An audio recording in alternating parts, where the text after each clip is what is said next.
Hey, truth seekers, welcome back. Gonna give you the update. I have the police report now.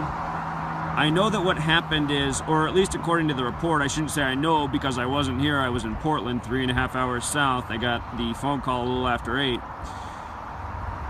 Anyhow,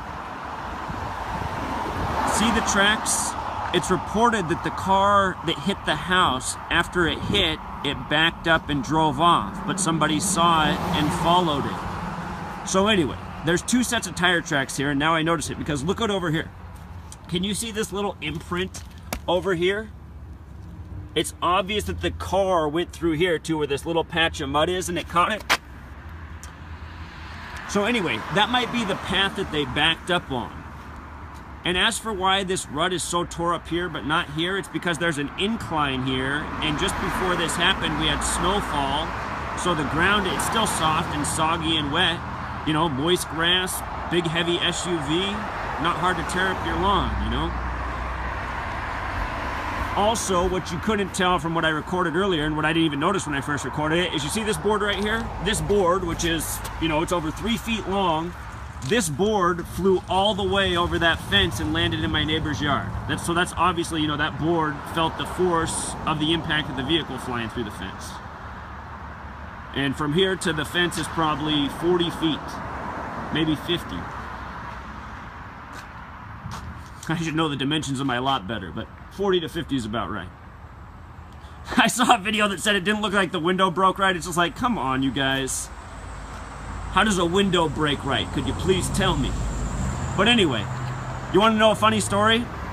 The last time my house got ripped off, they broke in through the garage and went through my door between the garage and the house, and I replaced the door right away. I had my handyman buddy help me out, went and picked up a door, had him help me install it. The insurance came out the next day and asked me why I'd replaced the door already, and I said, well, I know who robbed my house. They live across the street, and I didn't want to leave my door wide open again so they could come back and get what they left, which wasn't much. So anyway, this time I hired the insurance to send out their guys, you know, because the person who hit me, I have their insurance policy number and all that's happening.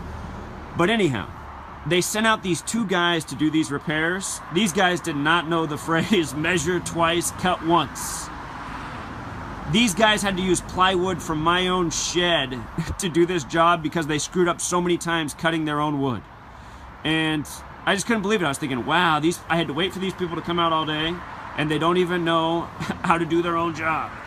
I could have patched up the house myself, but the reason I didn't want to is because I didn't want the insurance, you know, questioning me like they did last time. Last time they wanted to know why I put the door up so fast, as if my house wasn't actually burglarized. So anyway, you know, dealing with insurance, you might as well just follow their protocol, otherwise they might, you know, start to make their case why they shouldn't have to pay you for the wrongdoing.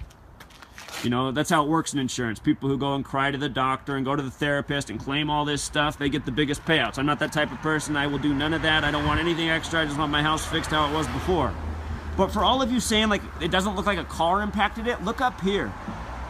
You see how the house is separated?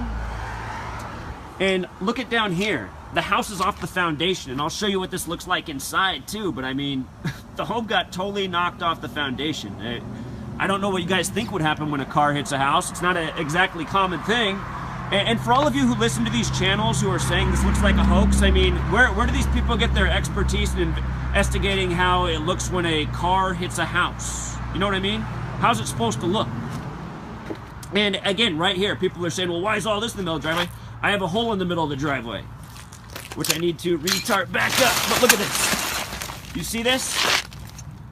This hole, it just caved out this summer, and it turns out it is like a cavern down there. It worries me. I don't know how deep it goes. I took this huge flexible thing and it just kept going. So I'm like, do I live on top of a sinkhole? I heard this used to be a landfill, like a lot of places in America, homes built on top of landfills, the American way. But anyway, this is going to cost money to fix, so this was all patched up. You know, I had it stretched out with, and I just threw the heavy things on it, buckets to collect the water, keep it dry so it doesn't get worse, you know? And I think the vehicle struck that, in turn causing all this. So anyway, True Seeker, this is what it looks like on the outside. You know? Knocked off the foundation. That's the main brunt of the impact. So I'm going to show you the police report and what it looks like inside real quick.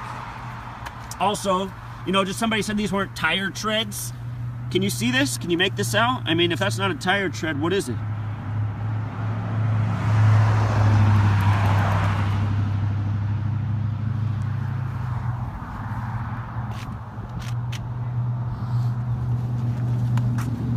When I moved here in 2012, you want to know something funny about this house, True Seeker? It's been pretty bad luck for me.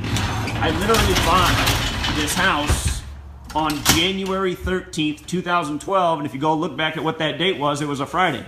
I got this home on a Friday the 13th, and I thought, oh boy, I don't know what that's going to mean. Well, I've learned a lot. So here's what it looks like, patched up from the inside now. What we're going to have to do is just tear it away and then just replace all the framing, you know? Redo the framing, reset it on the foundation. Base plate down here got busted. Just down the wall, the whole home's knocked off the foundation like that. That's what the force of the impact did.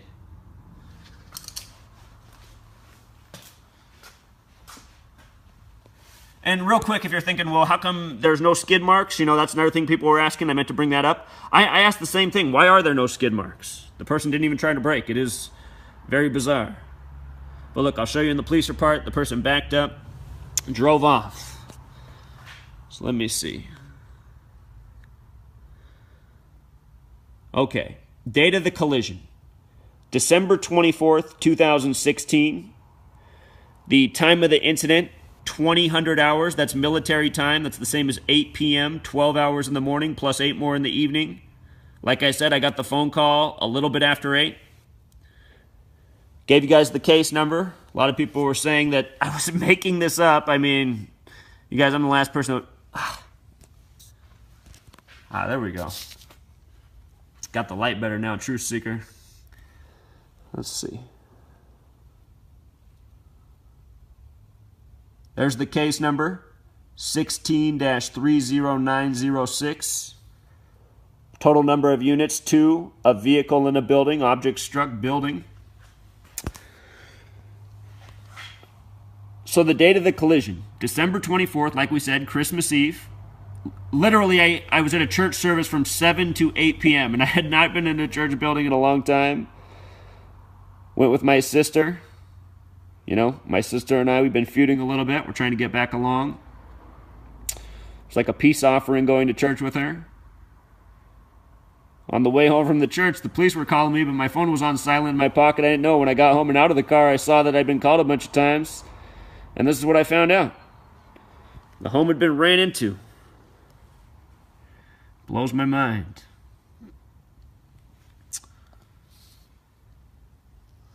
So let's see. I'm just trying to give you the report so you can see all what's here. I crossed out the person's name who hit the house. I want to respect their privacy. I'm not trying to out them. I know I didn't black that out. The police blacked that out. They don't let you have their driver's license number. I suppose that's a good thing. Her date of birth, April 12th, 1972. That makes her 44 years old. What trips me out about that is, you know, I'm talking about the organic nature of these numbers. Car crash in gematria sums to 44. I told a story earlier this year, June 2nd, 2016. That day, I found out that my sister had breast cancer. Date with 44 numerology, June 2nd, 2016. The word cancer has gematria 44.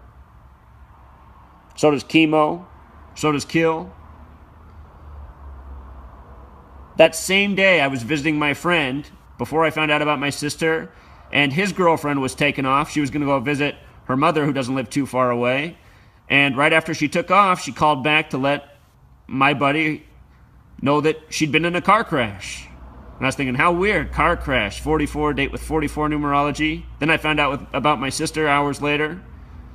And then what I found out about 2 weeks after the fact was on that same day, a man had fallen downstairs and died. And he was only 50 years old. He was a professor at a college. Who this man was the boyfriend of my girlfriend's foster mother. My girlfriend's from Burma, Myanmar. When she moved to the United States, she lived with this woman for a number of years.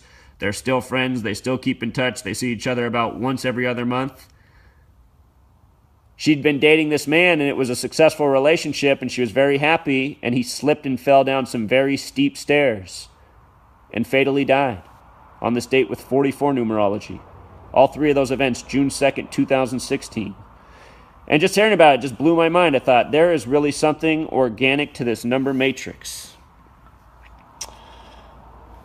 So, what else can I show you? They told me the car was a white Escalade. I suppose a Chevy Avalanche is similar. Looks similar in appearance. But this is the type of vehicle that hit the car. Somebody said there was no debris from a car. This is the only thing I found in the yard left from the car. And as it happens, as we'll get to, the person who hit me lives in my neighborhood, and I've seen the car. The Chevy Avalanche is a well-built vehicle. It is not that dented. Your mind would be blown by... This car's totally drivable right now that hit my house. Totally drivable. Has a little body damage, front right side. It lost this thing from the front right side. I don't see anything else wrong with their car.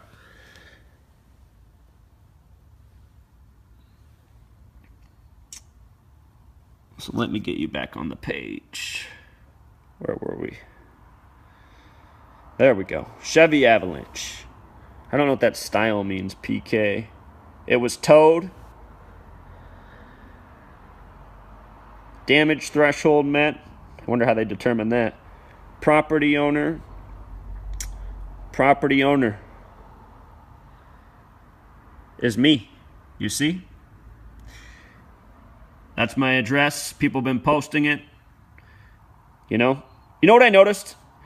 Just years ago, if you would have searched for my name on Google and the city I live in, just my name and city, my address wouldn't have popped up. Now I notice if you do that web search for pretty much anyone, their name and city, there's a few websites that pop up that show right where you live. So it is not hard to find anyone's address. A lot of people have been posting my address, whatever. Can't run from it, that's where I live. Date of birth, July 21st, 1983. Just like I've always said.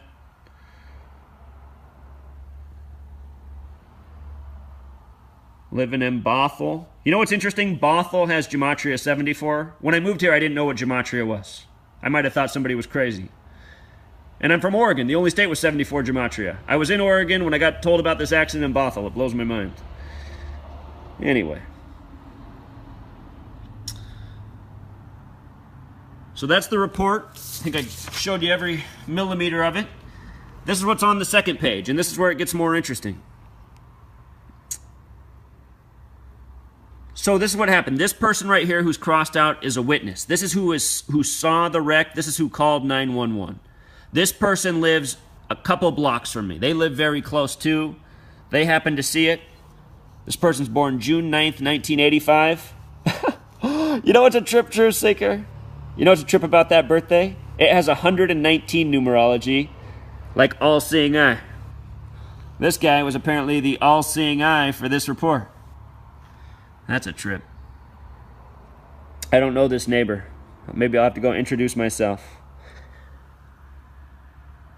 So here's the report. Here's where it gets interesting. Let's go through this. Unit 01 was driving southbound on Meridian Way South, approaching 232nd Place Southwest.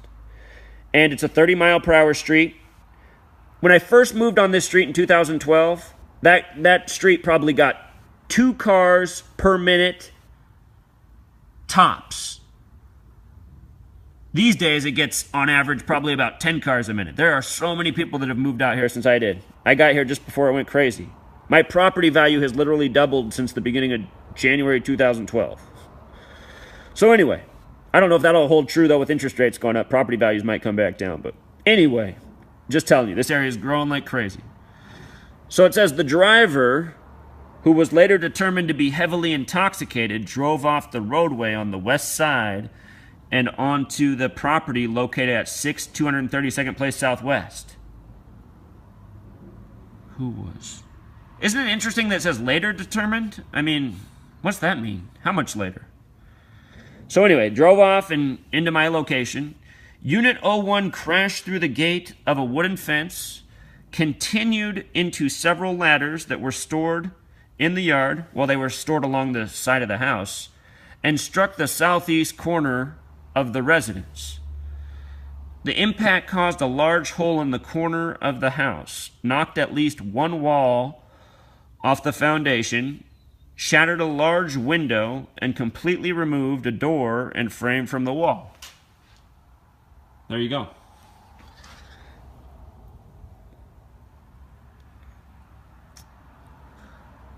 The driver then reversed out of the yard and drove to her residence located at X 232nd Place Southwest. Now, if you're paying attention, that street might look familiar. That means that the person who hit me lives on my own street, which is something I did not know at first. She made no attempt to report the incident. Another driver witnessed the crash and called police. You know, True Seeker, what's so bizarre is when I moved into this house, there were two vacant homes on this block. They were both bank foreclosures that had been on the market for years. And both of those homes were bought a week apart from each other, interestingly enough. And those are now the two homes on my block that are involved in disturbing my life. One of those people is who burglarized my home, caused all sorts of problems, and now the other one is who hit me. How weird is that? So anyway, that is the police report. Here's what's so bizarre. The accident happened 8 o'clock Christmas Eve, right? 8 o'clock Christmas Eve. Look at when the police report was filed. December 26, 2016, just after midnight at 12:33 a.m. And then it was approved at 1:59 a.m. It says for the incident, the time the police were dispatched was 8:05 p.m. Again, the wreck was supposed to be about 8 p.m. or 2000 hours military time. Interesting how they use two formats. And then they say the police arrived on the scene at 8:11. So anyway, it's bizarre, Truth Seeker. It's bizarre, this world. Here, I'll tell you one more story, because this is the weirdest part of the story. Okay, where's my date of birth? Down here. Look this up. Use a web search right now and type, what's the coldest day ever recorded on Earth? And you'll see, it should come up, July 21st, 1983. And the record temperature that day is negative 89 Celsius.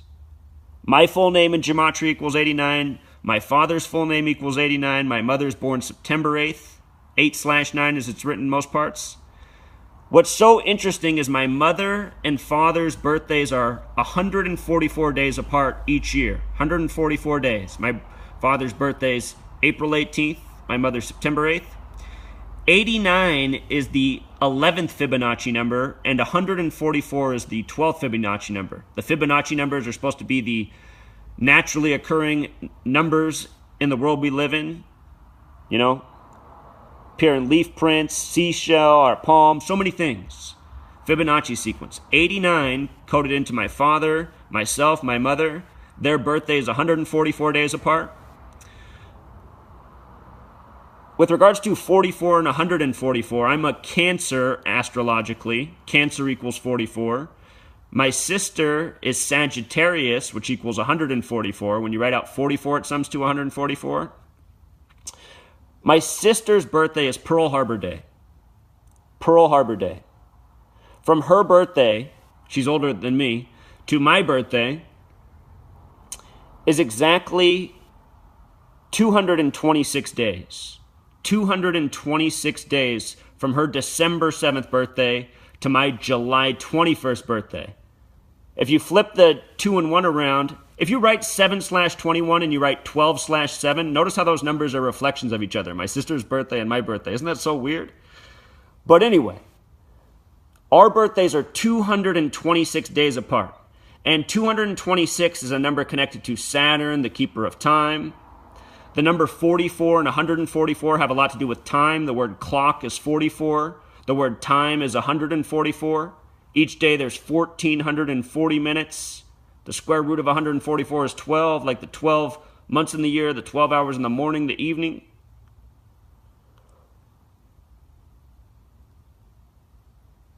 So anyway, Saturn, the keeper of time. The word planet in Jewish gematria equals 226. And the most important planet to the occult, to the ancients, is Saturn, which was the most distant planet to them, the sixth planet. Planet equals 226. Saturn equals 93. When you write out 226 as a word, it sums to 93. 226, 93. I was in Oregon, where my sister and I grew up. We're from Portland, Oregon. It's where my parents met. She has a different father than I. We have different fathers, same mother, my sister and I. So anyway, we're both from Oregon, the 33rd state. The only state with 74 gematria. Remember, Jesus equals 74, cross 74, Jesus on the cross at 33. And don't twist what I'm saying. I'm not saying I'm Jesus. I'm just reminding you what the point of all these things are. So anyway, Oregon, it's also established February 14th, 1859, which is a date with 93 numerology, the number for Saturn. Saturn. I was in Oregon when this happened. I was in Saturn land when this happened. Nike's headquartered in Oregon. Nike's symbol is a swoosh or a ring of Saturn. Nike equals 39, the reflection of 93. The word pagan's 39. Christmas, to the ancient Romans, was known as SaturnAlia. SaturnAlia. Ancient Roman festival. SaturnAlia. Again, Saturn is 93. Christianity equals 930. It is the Christian holiday celebrating the birth of Jesus, who died on the cross. That symbol called the crucifix by some. Crucifix equals 93. God's sun equals 93. Science tells us the sun is 93 million miles away. The sun is the true keeper of time. The sun is what makes life possible in this world. To the occult, the sun is love. Love. God's love. And when you think about it, there's a lot of logic in that. And again, Saturn is 93, the keeper of time. The occult religion Thelema worships 93 and the word love. Thelema. So anyway, I was in 93 land, Oregon, visiting my sister, going to church with her to appease her. You know? Peace offering. Our birthdays are 226 days apart. When I got home in the middle of the night, when I first got the police report, then I had to call the insurance. I was on the phone with them for at least an hour. I had to run back to my mom's house and set something up for her. Had to do that. Then I had to drive home from there back to where I live, north of Seattle, about a 3.5-hour drive. And luckily there wasn't any traffic. You know, you probably wouldn't expect any on Christmas Eve. It's probably one of the safest evenings of the year to drive on. But anyway, I got back in the middle of the night. I just thought, man, I don't know what's going on in this world. I think I'm just going to upload a quick video showing people what's going on in my life, you know? In a way, I feel safer showing you guys when crazy things happen to me now. You know, I've been threatened. This kind of stuff happening on Christmas Eve. The home's exposed. I thought, well, in case I don't make it through the night, I want to let people know what happened to my house last. But what was funny is as soon as I uploaded the video, people started to say, oh, he set this up. He's just trying to get sympathy for his All for Truth website. And I was like, what? I didn't ask for any money. I didn't ask for any sympathy. I said, just look at what happened to me on Christmas Eve, Truth Seeker. And so I went outside to take a picture of the damage from the outside to show how bad it looked from the outside. And I just took a picture and uploaded it quick to Facebook because you know how it is on the phone. The Facebook button's right there. It just punches up real quick. And plus my mom, she was asking me. She said she wanted to see the damage. I thought I'd send it to her in the morning, let her get a good night's sleep and not freak out. But anyway, she really wanted to see it, so I was like, whatever. I'll just post this on Facebook. Then people can see that my home was really hit. Anybody can see my Facebook profile. I have it set to public. You know, there's nothing I'm hiding there. I'm just trying to get the word out. So anyway, if anybody really wanted to see the damage to my home, I just uploaded that photo, and then I pretty much crashed for the night. I was exhausted. Well, just yesterday, I went back to look at that photo to see what people had written on my Facebook about it. I don't go on Facebook very often. There's just a million things going on right now. But anyway, I just wanted to see what people wrote about the photo because my girlfriend was laughing, saying people were I guess supposedly people who are my Facebook friends were saying I was lying about it. So I was just going back to read the comments, and lo and behold, I could not believe what time I uploaded the photo in the middle of the night. And I did not do it on purpose. I swear it on everything. I didn't even realize it happened until just yesterday. And what time I uploaded the photo was 2:26 in the morning, Christmas Day, the original SaturnAlia. Planet 226, Saturn 93, 93, 226 go together. What the whole thing that feels so amazing to me is I was in a church building for my sister. My sister brought me back to the church building. And what else was on my mind, Truth Seeker, as I drove home is, am I wrong? Am I wrong about my spiritual beliefs? Am I wrong about Jesus? Am I doing something wrong? Is there a reason this happened on Christmas Eve? And I just thought about it, you know, driving home in the middle of the night. And, you know, perhaps there's things I need to think about. And, you know, I used to teach elementary school, and a lot of things that I do on this video channel, when I'm rude and the things I say to people who I don't like, and realized when I first came here I was really nice and upstanding and I put up with all of it, but finally I just got burnt out. But the things I do now, they are what I used to teach my students not to do. So, you know, I need to really think about that. And I'm going to make 2017 about getting more mature and getting further ahead with this agenda.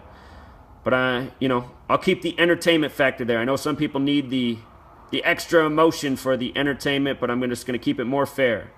I don't want to give any people excuses to hate me anymore or to want to divide over my work. I just want people to observe this knowledge and see what's going on in this world. There's something going on here. We need to figure out exactly what it is. I'm showing you this video how things can occur naturally too, because it does need to be considered more, you know? Was that story too weird, Truth Seeker? I'll tell you what, it weirds me out. Been studying Saturn, all this occult stuff, and then it happens to me on Christmas, you know? And oh, with regards to her being 44 years old, you know, 44 years old, SaturnAlia, Pythagorean gematria, English reduction with the S exception, SaturnAlia equals 44. Like clock, 44 connects to 144, the number for time. Saturn, the keeper of time. I mean, isn't it amazing? What else trips me out a little bit is her birthday is April 12th, the 102nd day of the year. Talk about that number, the date the Civil War began. Date Hillary Clinton began her campaign. Hillary Rodham equals 144. So much lined up for Hillary to be the 44th person that was president of the United States, which is now Donald Trump. Donald's the 45th president. Hillary would have been the 45th, but he's also the 44th person. Same thing would have been true for Hillary. All right, Truth Seeker. This video went way longer than I wanted. Until next time.